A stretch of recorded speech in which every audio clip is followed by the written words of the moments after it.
Betapa beruntungnya kita yang diciptakan sebagai manusia, sebab kita merupakan satu-satunya makhluk hidup di bumi yang berkesempatan untuk masuk surga. Tentunya pertimbangan ini akan didasarkan pada amal perbuatan selama di dunia. Akan tetapi dalam ajaran Islam, ternyata bukan hanya manusia yang bisa masuk surga. Ada 10 hewan yang bahkan telah dijamin mendapatkan kenikmatan surga oleh Allah Subhanahu wa Ta'ala. Ini semua berkat pengorbanan dan imannya kepada Sang Pencipta. Hewan-hewan ini sangat spesial karena hanya merekalah makhluk hidup selain manusia yang bisa mendapatkan kenikmatan tiada tara tersebut. Ingin tahu hewan apa saja yang dimaksud? Berikut ini adalah hewan-hewan yang pasti masuk surga. Ikan yang menelan Nabi Yunus. Dalam kisahnya, Nabi Yunus diutus untuk menyebarkan ajaran Allah Subhanahu wa Ta'ala kepada sekelompok orang yang disebut sebagai kaum Ninawa. Karena Nabi Yunus merupakan pendatang, kaum tersebut tidak mempercayainya. Nabi yang putus asa pun pergi dan mengembara hingga ikut naik ke kapal yang penuh muatan. Karena terjadi badai di tengah laut, mereka yang ada di dalam kapal berusaha membuang muatan satu persatu, termasuk orang yang menaikinya. Saat diundi, nama Nabi Yunus keluar dan ia pun melompat ke dalam laut. Kemudian Nabi Yunus ditelan oleh seekor ikan besar dan bertahan di dalamnya selama 40 hari. Nabi Yunus terus berdoa dan memohon ampunan selama berada di perut ikan tersebut. Ia merasa bersalah karena meninggalkan kaumnya begitu saja. Setelah Nabi Yunus berhasil keluar, beliau kembali ke kaumnya. Ikan besar dalam kisah ini ternyata merupakan perantara yang diutus Allah Subhanahu wa Ta'ala. Ia berhasil menyelamatkan sang nabi dari badai di lautan dan mengembalikannya kepada kaum Ninawa. Itulah kenapa ia diberi jaminan masuk surga oleh Allah Subhanahu wa Ta'ala.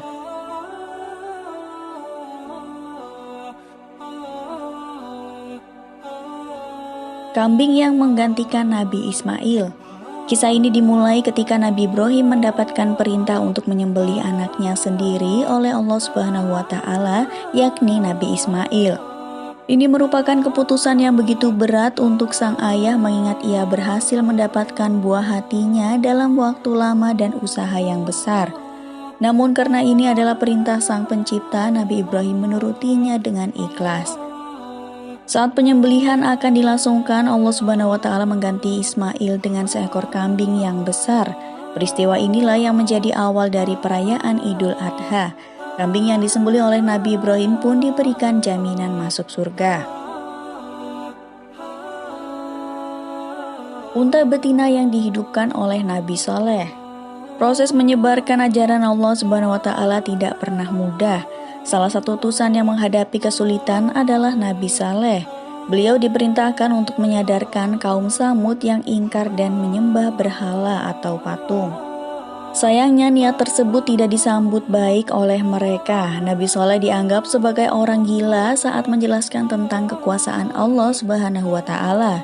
Bukan hanya itu, mereka juga memintanya mengeluarkan seekor unta betina dari batu untuk menunjukkan bahwa Nabi Saleh benar-benar seorang utusan. Kemudian Allah Subhanahu wa Ta'ala memberikan mukjizat kepada Nabi Saleh dan beliau pun berhasil mengeluarkan seekor unta betina yang sedang hamil dari sebongkah batu. Akan tetapi kaum Samud ingkar dan tetap tak mau menyembah Allah Subhanahu wa Ta'ala. Mereka bahkan membunuh unta dan anak yang dikandungnya itu.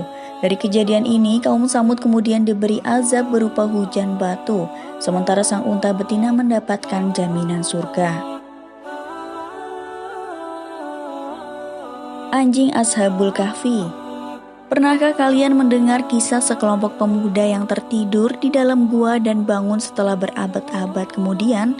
Mereka adalah Ashabul Kahfi. Menurut kisah, mereka adalah 7 orang pemuda yang menolak perintah raja setempat untuk menyembah hal lain selain Allah Subhanahu wa Ta'ala. Karenanya sang raja mengejar mereka untuk disiksa dan dibunuh.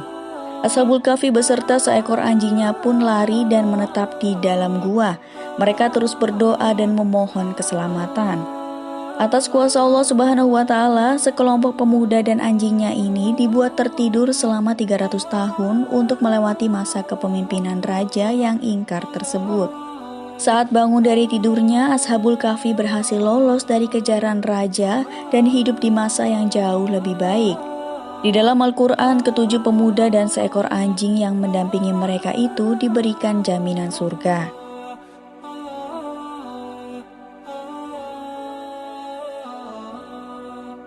Semut yang membantu Nabi Sulaiman.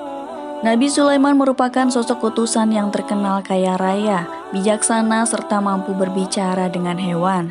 Suatu hari, ia dan pasukannya sedang bepergian ke sebuah daerah bernama Taif. Mereka melewati sebuah lembah yang ternyata dipenuhi oleh sarang semut.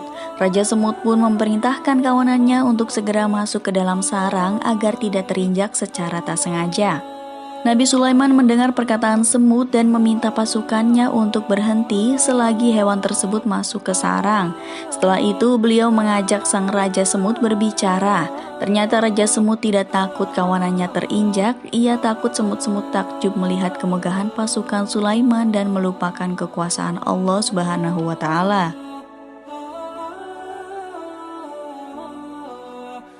Burung hudhud dalam kisah Nabi Sulaiman.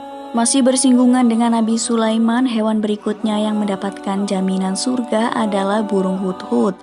Kisahnya berkaitan dengan upaya sang Nabi untuk membuat seorang ratu beriman kepada Allah Subhanahu wa Ta'ala. Nabi Sulaiman suatu hari mendengar tentang sebuah kerajaan besar dari negeri lain yang dipimpin oleh Ratu Balqis. Sayangnya semua orang di sana menyembah matahari. Mendengar hal ini, Nabi Sulaiman pun mengirimkan burung hudhud untuk mengundang sang ratu datang ke istananya. Ratu Balqis pun menerima undangan tersebut dan dari sanalah Nabi Sulaiman mulai mengenalkan ajaran Allah Subhanahu wa Ta'ala kepadanya. Sang ratu pun memutuskan untuk beriman, begitu pula rakyatnya. Dari kejadian ini, burung hudhud yang menjadi perantara diberi jaminan surga.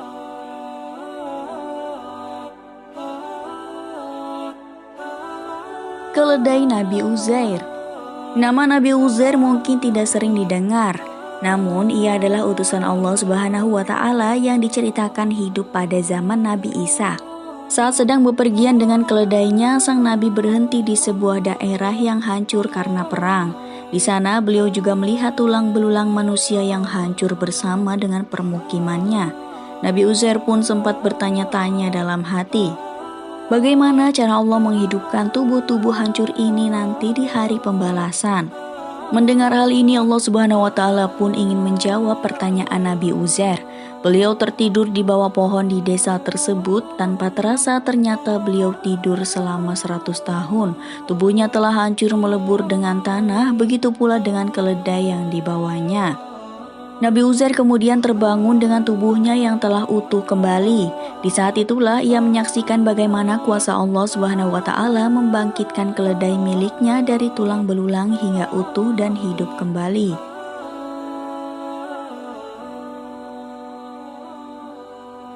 Sapi betina dalam kisah Nabi Musa. Kisah berikutnya berawal pada zaman Bani Israel. Hiduplah seorang laki-laki kaya dan ternama yang tidak memiliki keturunan. Suatu hari ia tiba-tiba dibunuh oleh orang tak dikenal. Masyarakat setempat pun terkejut dan ingin menemukan siapa pembunuhnya. Mereka pun datang kepada Nabi Musa untuk meminta petunjuk. Sang Nabi memohon bantuan Allah Subhanahu wa Ta'ala dan mendapatkan perintah untuk menyembelih sapi betina dengan ciri-ciri tertentu. Sapi tersebut tidak boleh terlalu tua dan muda, memiliki kulit yang bersih dan tak pernah membajak sawah. Sejumlah sapi telah disembelih dan tidak ada hasil apapun, sampai akhirnya ditemukanlah sapi dengan karakteristik yang sesuai. Ia dipelihara oleh anak yatim. Almarhum ayahnya merupakan orang yang beriman kepada Allah Subhanahu wa Ta'ala. Setelah sapi itu disembelih, Nabi Musa memukulkan dagingnya kepada jasad laki-laki yang dibunuh tersebut. Jenazah itu kembali benar-benar bangkit dari kematiannya. Nabi Musa bertanya, siapa yang membunuhmu? Jenazah itu pun mengatakan bahwa pembunuhnya adalah kerabatnya sendiri. Sapi yang disembelih itu pun mendapatkan surga karena ia berhasil menunjukkan mukjizat dari Allah kepada kaum Bani Israel melalui Nabi Musa. Anak sapi yang dihidangkan oleh Nabi Ibrahim. Nabi Ibrahim merupakan utusan Allah yang sulit mendapatkan keturunan. Berbagai cara dan ikhtiar telah dilakukan, namun Allah Subhanahu wa Ta'ala belum mengabulkan keinginannya dan sang istri, yaitu Siti Sarah. Sampai akhirnya suatu hari mereka kedatangan 3 orang tamu tak dikenal yang merupakan musafir atau pengembara. Walaupun orang asing, Nabi Ibrahim tetap memuliakan mereka dengan menghidangkan daging anak sapi panggang. Akan tetapi ketiga tamu itu tidak menyentuh makanannya. Mereka datang hanya untuk memberi kabar bahwa Nabi Ibrahim dan Siti Sarah akan segera mendapatkan anak, yaitu Ishak. Ternyata musafir tersebut adalah jelmaan malaikat yang diutus oleh Allah Subhanahu wa Ta'ala. Anak sapi yang telah disembelih dan dihidangkan kepada para malaikat itu pun mendapatkan ganjaran surga. Melaluinya lah Nabi Ibrahim membuktikan bahwa dirinya merupakan orang yang tabah dan memuliakan tamunya.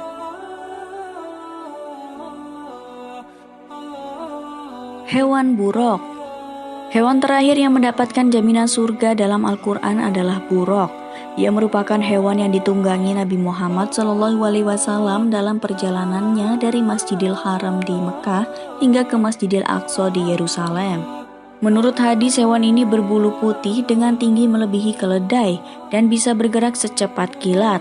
Ia dibawa oleh Jibril kepada Nabi Muhammad SAW untuk melakukan perjalanan yang kini diperingati sebagai Isra Mi'raj. Dalam peristiwa ini, Rasulullah juga menempuh perjalanan hingga ke langit ke-7 untuk menerima perintah sholat.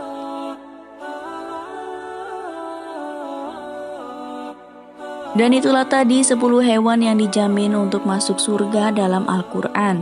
Kisah-kisahnya yang bisa digunakan sebagai pengingat akan sejarah Islam yang luas dan syarat akan pesan yang dalam bagi umatnya. Terima kasih telah menonton video ini, sampai jumpa di video-video selanjutnya.